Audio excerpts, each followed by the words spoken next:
it's not his fault. So obviously he will be there to help you and guide you, and when you need him, he will be there. But obviously he can't cure you in moments. It's in the hands of Allah subhanahu wa ta'ala. But sabr, that's your duty. It's going to come from you. It has to come from you. تو یہ چند چیزیں ہیں جن کی طرف آپ نے خصوصی توجہ اس سفر کے اندر رکھنی ہے. انشاءاللہ چونکہ پہلے جیسے میں نے عرض کیا حج از فرض on almost all of us. We don't need to go into the details. We only need details about how to wear ihram, and even for ihram, people who have already been to Umrah and Hajj, most of us, we already know about it.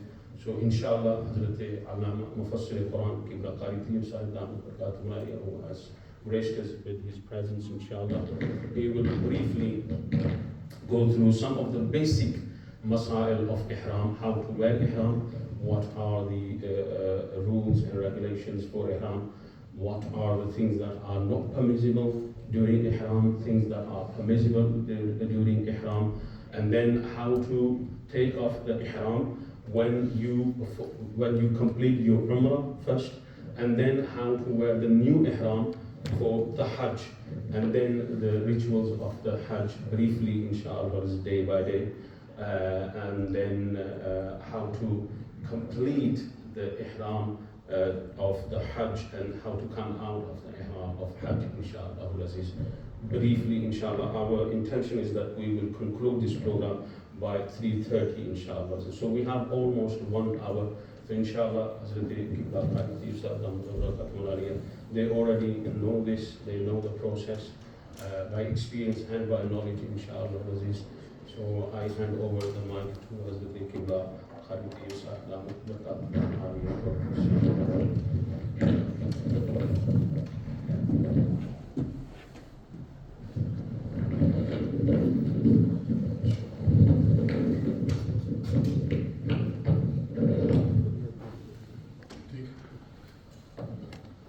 نحمده ونصلي ونسلم على رسوله الكريم. أما بعد فأعوذ بالله من الشيطان الرجيم. بسم الله الرحمن الرحيم. إن أول بيت وضع للناس للذي ببكة مباركا وهدى للعالمين فيه آيات بينات مقام إبراهيم ومن دخله كان آمنا ولله على الناس حج البيت من استطاع إليه سبيلا ومن كفر فإن الله غني عن العالمين. صدق الله العظيم. وقال الله تبارك وتعالى في كلامه إن الله وملائكته يصلون على النبي يا أيها الذين آمنوا صلوا عليه وسلموا تسليما. اللهم صل على سيدنا مولانا محمد وعلى آل سيدنا مولانا محمد وبارك وسلم. معزز حاضرین و سامعین، یہ بڑا اہم قدم اٹھایا گیا ہے کہ جو لوگ حج پر جا رہے ہیں وہ جانے سے پہلے حج کے بارے میں کچھ معلومات لے کر جائیں کہ حج ہم نے کیسے ادا کرنا ہے، کیونکہ حج زندگی میں ایک بار فرض ہے اور زندگی میں کبھی اللہ تعالیٰ اس کا موقع عطا فرماتا ہے. ہم جو کہ نماز ہر روز 5 دفعہ پڑھتے ہیں اس کے مسائل پوری طرح نہیں جانتے، اس میں ہم غلطیاں کرتے ہیں. تو جو کام ہم نے زندگی میں ایک بار کرنا ہے، ظاہر ہے اس میں ہم کتنی غلطیاں کر سکتے ہیں، کتنی اس میں ہم اوپر نیچے کر سکتے ہیں. تو اس کے بارے میں تو بہت زیادہ معلومات ہونی چاہیے. اور یہ اب عموماً دیکھا گیا کہ لوگ حج کی تیاری کر لیتے ہیں لیکن حج کے مسائل کو سمجھنے کی کوشش نہیں کرتے، یا اس کے لیے کوئی تیاری نہیں کروائی جاتی اور اس کے لیے کوئی اہتمام نہیں کیا جاتا. یہ اہتمام کیا گیا ہے مسجد کی طرف سے یا آپ کے گروپ کی طرف سے، تو یہ بہت قابل تحسین ہے اور قابل تقلید ہے. یہ ہونا چاہیے. اچھا دوستو، یہ گزارش ہے، جاننا چاہیے کہ حج کی میں کوئی تمہید کے بغیر، کیونکہ وقت تھوڑا ہے،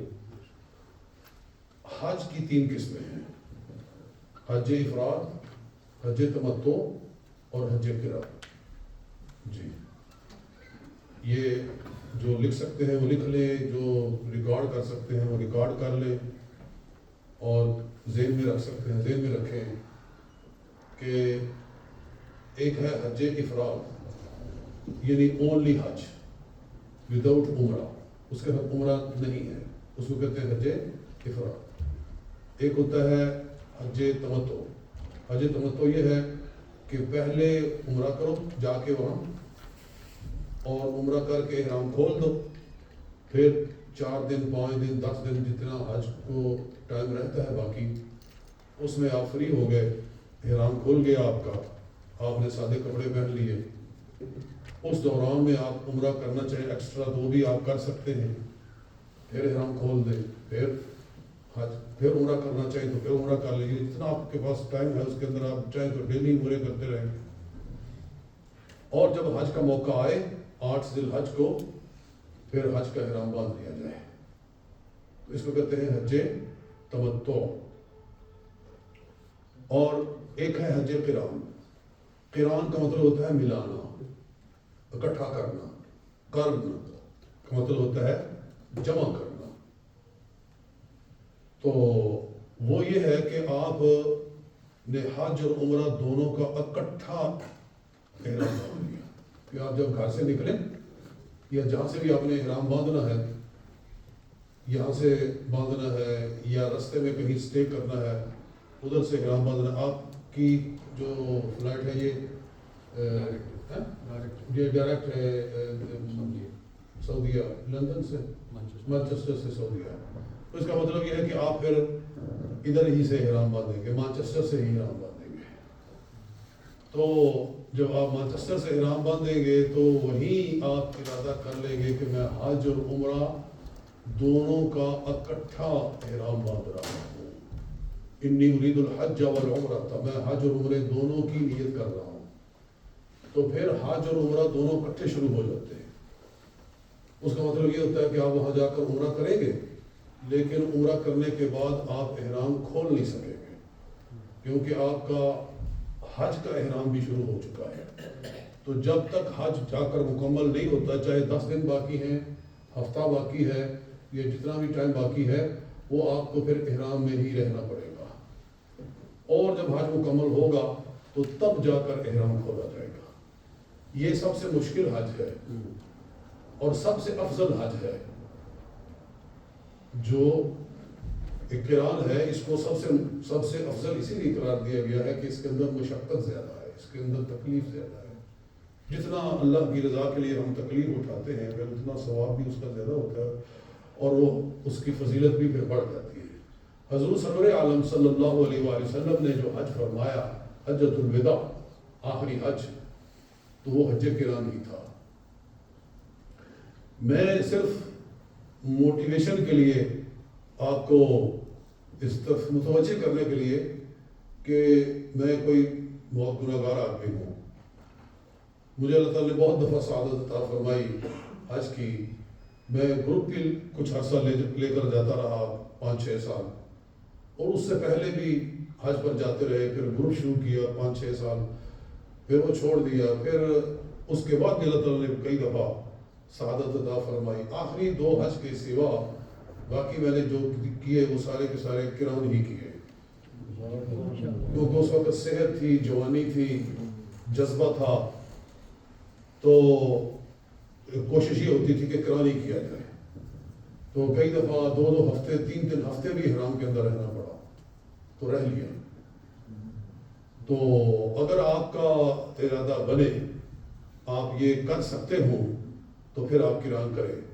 اور اگر آپ سمجھتے ہیں کہ یہ پابندیاں اٹھانا لمبا عرصے کے لیے مشکل ہے, تو کوئی بات نہیں, تمتع کریں. اور اکثر لوگ تمتع ہی کرتے ہیں, یعنی تقریباً 99% جو لوگ حج کرتے ہیں تو وہ کون سا ہوتا ہے, حج تمتع. جی, کہ آپ یہاں سے عمرے کی نیت کریں. لہٰذا یہ ذہن میں رکھیں کہ اگر آپ حج تمتع کر رہے ہیں تو پھر آپ نے یہاں حج کا نام نہیں لینا. بالکل, جب آپ نے احرام پہننا ہے تو یہ نہیں کہنا کہ میں حج کا احرام باندھ رہا ہوں, یہ نیت میں نہیں رکھنا ہے.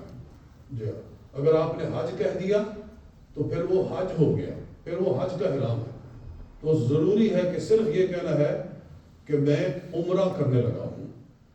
تو احرام باندھنا ہے، اس کا طریقہ کیا ہے کہ آپ اپنے کپڑے غسل کریں. غسل کرنا سنت ہے، فرض واجب نہیں ہے، لیکن اسپیشلی غسل کرنا اس لیے کہ میں احرام پہننے لگا ہوں. اس کے لیے غسل کرو. غسل کر کے تو آپ اپنے 2 چادریں جو ہیں وہ پہن لو اور خوشبو لگاؤ.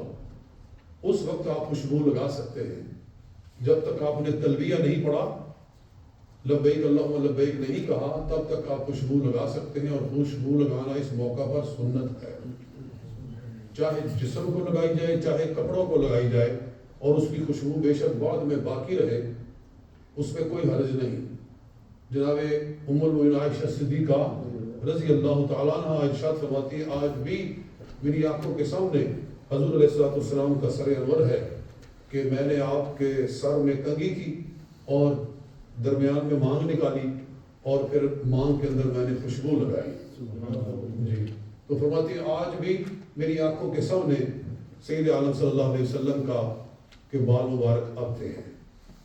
تو اس کا مطلب یہ ہے کہ اس وقت خوشبو لگانا یہ سنت ہے. تو خوشبو لگائیں. خوشبو لگانے کے بعد پھر آپ 2 رکعت ادا کریں.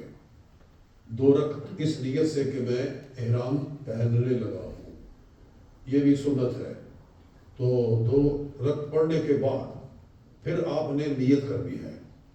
نیت کے الفاظ اگر عربی والے یاد ہو تو بہتر ہے، اور وہ یہ ہے اللہم انی ارید العمرۃ فیسرھا لی وتقبلھا منی. جی میرے ساتھ دوہرا لیں، اللہم انی ارید العمرۃ فیسرھا لی وتقبلھا منی.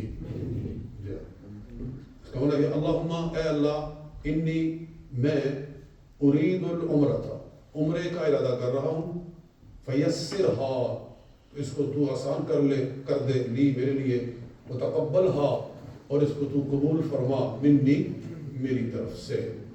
جی یہ اس کی میننگ ہے.